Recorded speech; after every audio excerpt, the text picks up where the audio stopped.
Welcome to this edition of Power Wheel, a production of the Transmission Company of Nigeria, TCN. Here are the headlines. Maman reiterates need for synergy in the power sector. Senate seeks strategies to revive privatized power sector. Experts evaluate federal government's financial interventions in power sector. And TCN completes 68 transformers in massive network expansion project. We hope to make your view exciting as you stay with us through this edition. I am Chiwenwa Anyao.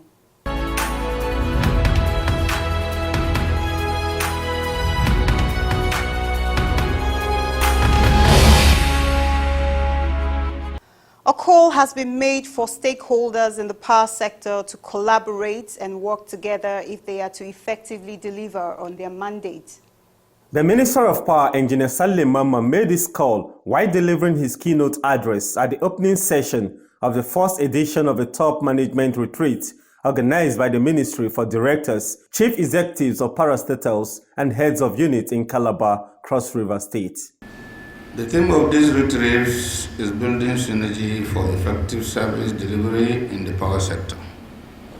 This recognizes the specific challenges of coordination and collaboration which need to be addressed positively if we are to make progress as a ministry and achieve and even exceed the huge expectation of that Mr. President and indeed the entire country trusts us to deliver on. He further stated that in line with the spirit of the retreat, there is need for a change of mindset by encouraging positive thinking if the ministry must achieve results and deliver its goals and mandates. To achieve this, we must speak with one voice and ensure appropriate messaging to the power sector stakeholders and Nigeria as a whole. We must also put in place an effective implementation process that is coordinated centrally from the office of the Honorable Minister. If it is very important that the country sees us as a united sector, not as a sector that is taking isolated or divided action in an uncoordinated manner.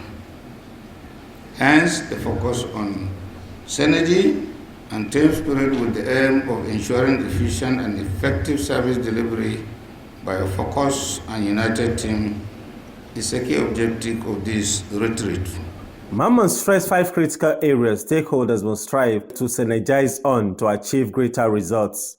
These 5 areas are: number 1, ensuring electricity market liquidity and sustainability. Number 2, addressing infrastructural misalignment between transmission and distribution. 3, fast-track implementation of federal government intervention projects, that is Mambila Hydro, Kashimbula, Dadinkoa, and others. Number 4, increase universal access to electricity services. And last, strengthening sector coordination and policy direction. While attending this retreat, I implore all participants to interact freely with one another to discuss and examine the working of the sector. Also speaking, the Minister of State Power, Godi J.D. Agba, welcomed the officials to his home state. He said the power sector is the engine room of the nation's economy, which other sectors rely on to engage in the execution of their respective responsibilities. If we don't have a synergy in our operations, I don't see how we can deliver on our mandate. So my urge to us all is to work together assiduously towards achieving the objective for which we have given our consent and the mandate to which we have been given. So it's in the interest of the nation and all of us here gathered to synergize towards delivering that mandate on behalf of Mr. President.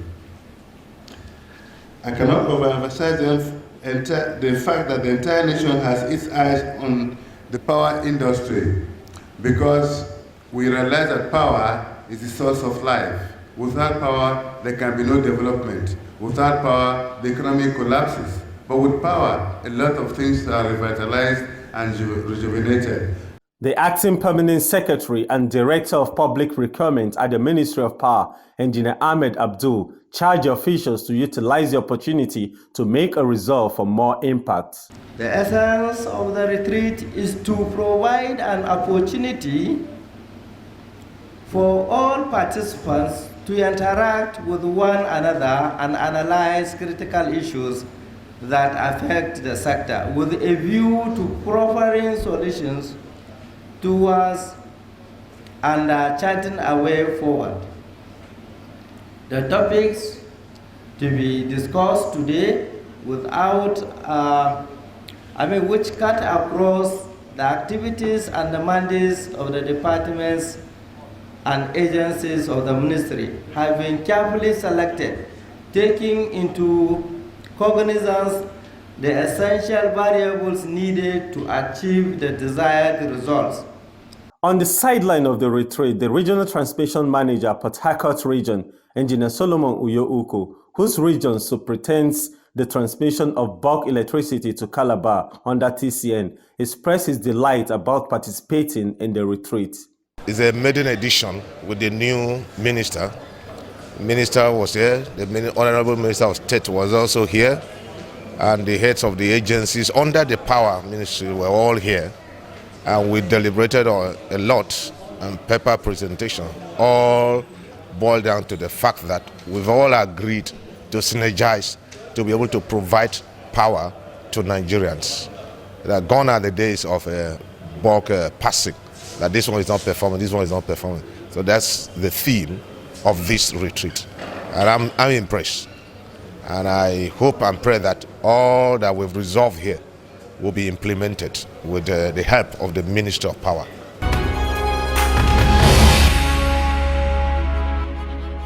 President of the Senate, Ahmad Lawan, has called for strategies that would enable the revival of the privatized Nigerian power sector.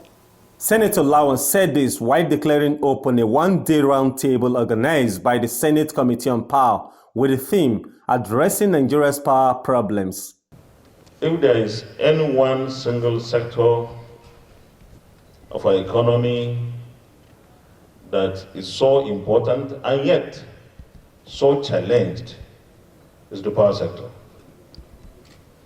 I believe that this is a sector that needs a declaration of emergency.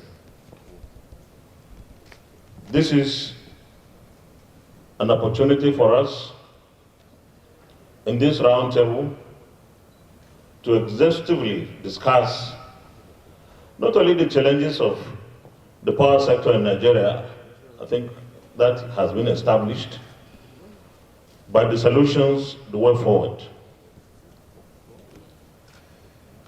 The truth is, we all know what is wrong. We all know what is wrong. What we really need to do is to have the political will to take on the challenges frontally. He said the roundtable presents a platform for the participants to initiate solutions for the power sector challenges. We want to take appropriate action every inch of the way, whatever you feel that government must do, because the executive is represented here, there are ministers here, and together with them we are supposed to work to ensure that the challenges are addressed. The Chairman, Senate Committee on Power, Senator Gabriel Suzwan, urged the participants to support the committee on finding ways to clear the power supply issues. We want to appeal to all of us, please. This is more important than anything that we have to do today. After all, it's just one day. Let us stay behind to look at the issues as expounded here by both the consultant and the President of the Senate, so that at the end of the day, our names will go on in history. Those who sat on the round table were able to solve the intractable problems of power in this country. The Minister of State for Power, Mr. Godi J.D. Agba, in an interview during the roundtable event, said the event was geared to ensure that the power sector is reset. This exercise is working towards that position. We hope that very shortly, very shortly, we shall see developments. We're making a lot of progress, not just even in off-grid provision of energies. Over the weekend, I commissioned a project in a village called Rokota. It's 4 hours away on a no-road area in Niger State from Kaenji. 4 hours inside the hinterland. There's no road to those places. But we got there, and if you see the joy in the faces of the community, I will show you pictures. That gave me personal satisfaction, because these are the masses. They have never seen light. When they saw this, and one of the chiefs asked me, so my children can now read with this and read and go to school? I said, yeah, children will go to school. So we're going to achieve that, it is my hope. Responding to questions from newsmen on the revival of industries, he said, that's why we're here. We're working on that. At the end of this event, the communique will come out, you'll see what will happen, and we'll determine what step forward we're taking. But I'm positive that we shall get a headway today from these discussions.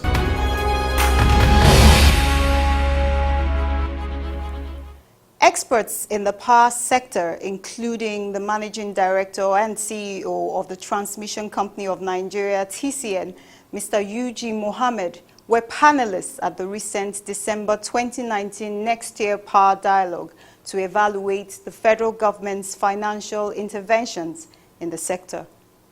At the dialogue, which held in Abuja, the experts assessed the financial interventions and sought for solution models that would help to increase efficiency levels through effective contracts, and market discipline will also be discussed. The dialogue was moderated by Dozie Opalobieri, Energy Sector Policy and Regulations Specialist at the African Development Bank, AFDB. We're going to be focusing more on the more recent interventions, the 213 billion, the 701 billion payment assurance guarantee, and recently the government has just recently approved, I think, another 600 billion, and we will be discussing the impact of those interventions by the government.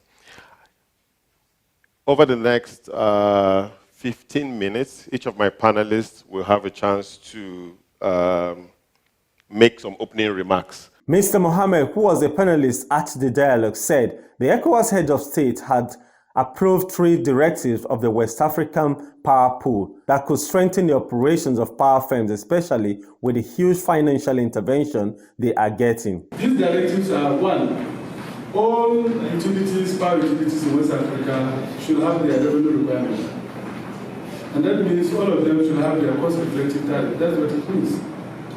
Secondly, countries that choose not to provide cost-reflective tariff, that is revenue requirement, should budget for the subsidy in a transparent manner. That is the directive. And the last but not the least among those directives is that utilities in West Africa must adapt competitive procurement of their goods and their services. That's how it is. So in that case, if Nigeria is signatory to that protocol, then it's binding on Nigeria to provide cost-reflective tariff as of today. He said the action being taken by the Nigerian Electricity Regulatory Commission, NEC, on strengthening the performance of the DISCOs was consistent with the calls of TCN for efficient power evacuation since 2017. Mohammed urged government to put in money where it would solve the problem of power distribution. Instead of government financing interventions that are financing symptoms, government should put money in where we solve the problem. So instead of putting this money in this intervention, why not capitalize the DISCOs and government should bring their own 40%? That's what we're saying. And let's simulate the tariff on the basis of that, and let everybody pay. The issue of saying that poor people will not pay is not true. If you look at Abuja here now, I can tell you with empirical evidence that the poor are paying cost-reflective tariff. Because if you look at areas where the poor are living, you discover that they don't have meters. And they're paying on estimate. And these are the places where you have what they call auto closer. They close them and give them 5 hours of electricity all the time and charge them on estimate. Another panelist and Chief Operating Officer of Ikeja Electric, Folake Shoiton, said there was need to assess the need for the intervention and why there was crisis in the power sector. The reason why we have a crisis is because of a deliberate action by key stakeholders based on socioeconomic factors, to not make the market cost effective or not make it a viable entity. It's been 6 years now since privatization has happened, and ideally, if you're selling a product, you should sell a product based on market reality, so the market forces should work. The head Infrastructure Finance Office, Development Finance Department, Central Bank of Nigeria, Mr. Boma Benebo, said the platform provided the opportunity for CBN to let the public know why the bank is intervening in the power sector. The central bank looks at the bigger picture, and that picture is the macroeconomy. We looked at monetary and price stability, and we see that the power premium adds to 20 to 30% to the cost of production in Nigeria. So even before privatization in 2010, we looked at the country and we saw that industries were moving out of Nigeria. And we did something to be able to ensure that companies stay here and that companies produce. The Managing Director, Niger Delta Power Holding Company, NDPHC, Mr. Chedu Ubu, who was also a panelist, said CBN did well by providing those interventions, saying it saved the generation companies from collapse. The interventions, particularly the 701 and now the 600 billion, have contributed immensely to ensuring that we still have electricity, be it at 4,000 megawatts or even at 3,800, whatever level we want to call it. If you did not provide interventions, the government and the central bank were not very responsive to come in with interventions, no generation company would have been alive today.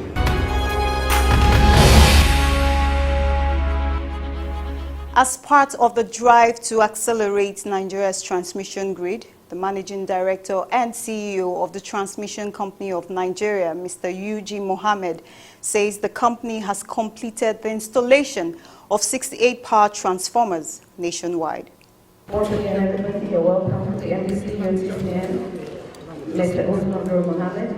Mr. UG Mohammed was addressing newsmen from various media platforms at a quarterly TCN dinner held in Abuja last weekend. He said the massive milestones were achieved between February 2017 and October 2019 through the implementation of the Transmission Rehabilitation and Expansion Program, TREP. As at October 2019, we have installed 68 power transformers across the nation. This is the highest that has happened in the history of Nigeria in recent times. In fact, it has never happened like that. And so we are on track in the implementation of the Transmission Rehabilitation and Expansion Program.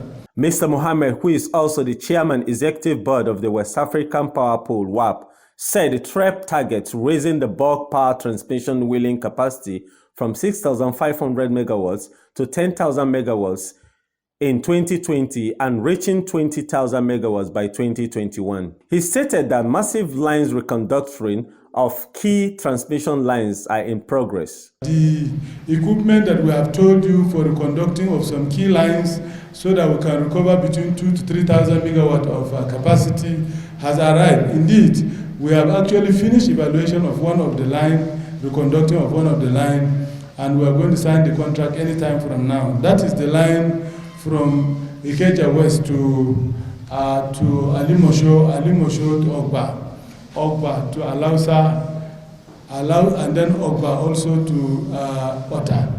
That line, if we conduct, we will cover nothing less than 500 megawatt of capacity, between 1,000 and 500 and 1,000 megawatt of transformation capacity, meaning we are expanding the line so that some of the capacity we have in those substations that we cannot deliver simply because of line constraint will be resolved.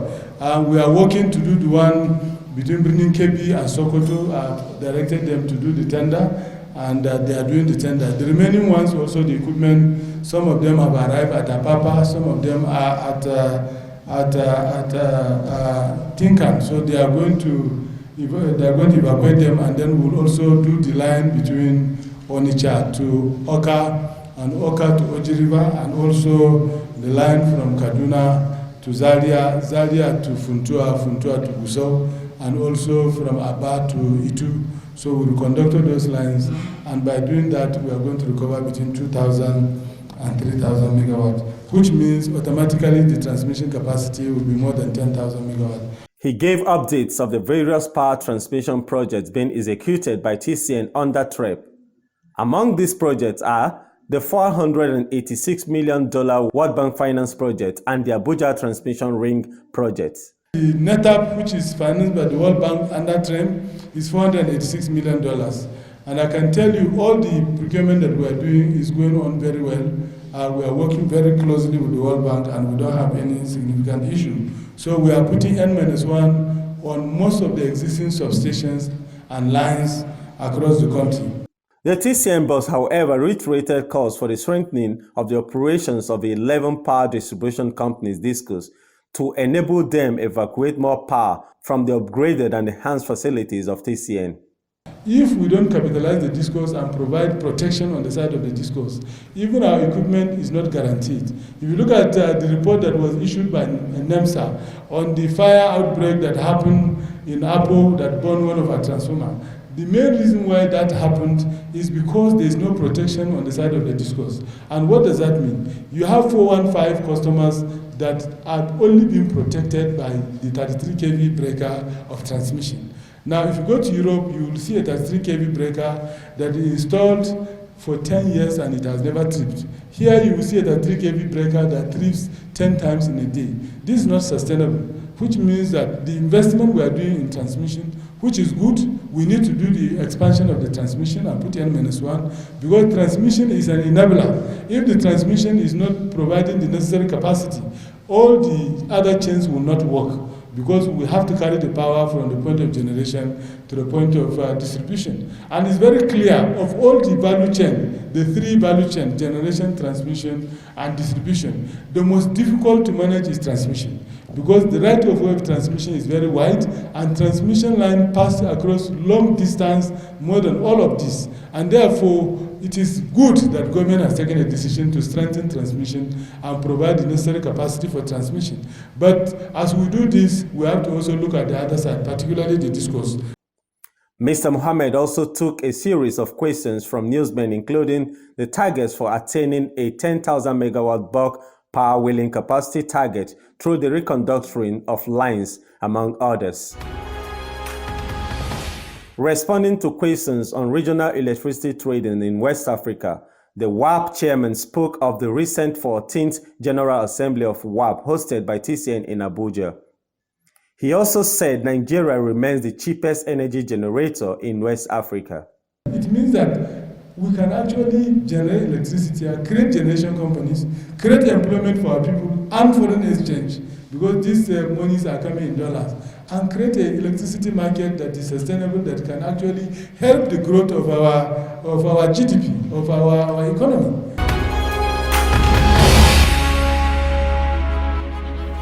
We're bringing you more reports in the Power Flash segment. Please don't go away.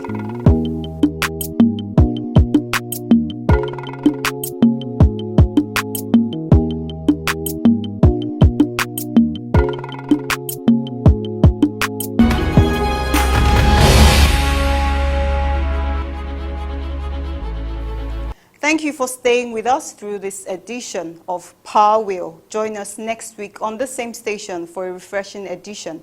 This episode and previous ones are available on our YouTube channel. Please don't forget to connect with us on these other platforms showing on your screen. I am Chiwenwa Anyao. Goodbye for now.